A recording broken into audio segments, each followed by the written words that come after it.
शुक्लांबरधरं विष्णुं शशिवर्णं चतुर्भुजं प्रसन्नवदनं ध्यायेत् सर्वविघ्नोपशान्तये अगजान् पद्मार्कं गजाननमहर्निशं एकदन्तं भक्तानां एकदन्तमुपास्महे। गुरुब्रह्मा गुरुविष्णु गुरुदेवो महेश्वरः गुरुसाक्षात् परब्रह्म तस्मै श्रीगुरवे नमः।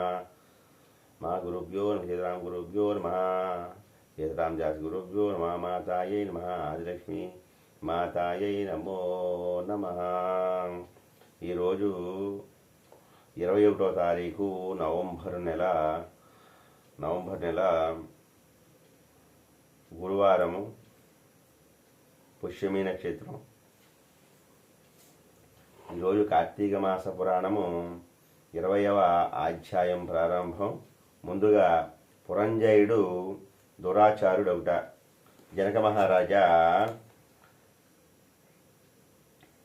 చాతుర్మాస వ్రత ప్రభావం విన్న పిమ్మట వశిష్ఠునితో జనక మహారాజు ఈ విధంగా అంటున్నారు। ఏమయ్యా అంటే, గురువర్య, కార్తీక మాస మహాత్యమును ఇంకను వినవలయునడి కోరిక కలుగుచూ ఉన్నది।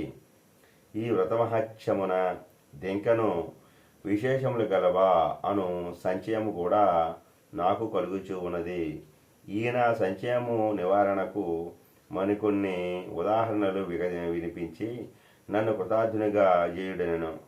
ఆ మాటలకు వశిష్ఠుల వారు మందహాసంతో, ఓ రాజా, కార్తీక మాస మహాత్మ్యం గురించి అగస్త్య మహామునికి అత్రిమునికి జరిగిన ప్రసంగం ఒకటి గలదు, దాన్ని పూర్తిగా వివరిస్తాను, ఆలకించు అని ఆ యొక్క కథా విధానమును వశిష్ఠుల వారు జనక మహారాజునికి ఈ విధంగా చెబుతూ ఉన్నారు। పూర్వం ఒకప్పుడు అగస్త్య మహర్షి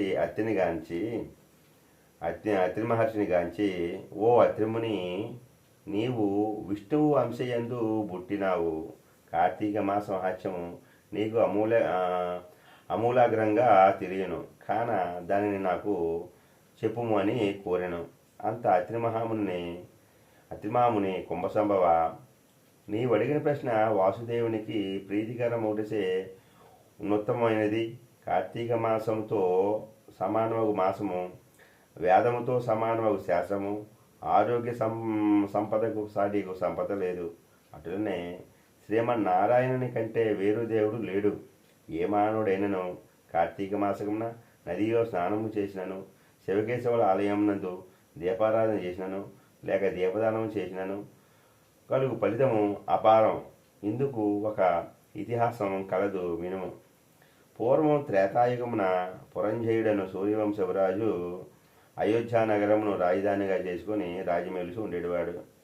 అతడు సమస్త శాస్త్రములను చదివి పట్టాభిషిక్తుడై న్యాయంగా రాజ్యపాలన చేసేవాడు। ప్రజలకెట్టి ఆపదలు రాకుండా ఆ రాజు పాలించి ఉండెను। అట్లుండ కొంతకాలమున పురంజయుడు అమిత ధనాశ చేతను, రాజ్యాధికార గర్వము చేతను జ్ఞానహీనుడై, దుష్టబుద్ధి గలవాడై, దయాదాక్షిణ్యములు లేక దేవ బ్రాహ్మణ మాన్యములు లాగుకొని పరమలోభి అయి చోరులను జారదీసి వారిసే దొంగతనములు దోపిడీలు చేయించు, దొంగలు కొల్లగొట్టుకొచ్చిన ధనంతో సగం వాటా తీసుకొనుచు ప్రజలను బీతావహులను చేయిచూ ఉండెను। ఇటులా కొంతకాలం జరగగా అతని దౌర్జన్యములు నలుదిక్కులా వ్యాపించెను। ఈ వార్త కాంబోజ, టెంకణ, కొంకణ, కళింగాది రాజుల చెవులలో పడింది। వారు తమలో తాము ఆలోచించుకొని కాంబోజరాజును నాయకునిగా చేసుకొని రథ గజ తురగ పదాతి సైన్య బలాన్వితులై రహస్య మార్గం వెంట వచ్చి అయోధ్య నగరమును ముట్టడించి నలువైపులా శిబిరములు నిర్మించి నగరమును దిగ్బంధనము చేసి యుద్ధమునకు సిద్ధపడిరి। అయోధ్య నగరమును ముట్టడించిన సంగతి చారుల వలన తెలుసుకున్న పురంజయుడు తాను కూడా సర్వసన్నద్ధుడై ఉండెను। అయినను ఎదుటి పక్షం వారు అధిక బలవంతులు ఒకటిచే తాను బలహీనుగా నుండుటూ విచారించి ఏమాత్రము భీతి చెందక శస్త్ర సమాన్వితమైన రథమెక్కి సైన్యాధిపతులను పురుగొల్పి చతురంగ బల సమేతమైన సైన్యంతో యుద్ధ సన్నద్ధుడై వారిని ఎదుర్కొని భేరీ మోగించి సింహనాదము గావించు మేఘములు గర్జించినట్లు హుంకరించి శత్రు సైన్యములపై బడెను. వింశాధ్యాయం అనగా 20వ రోజు పారాయణ సమాప్తము.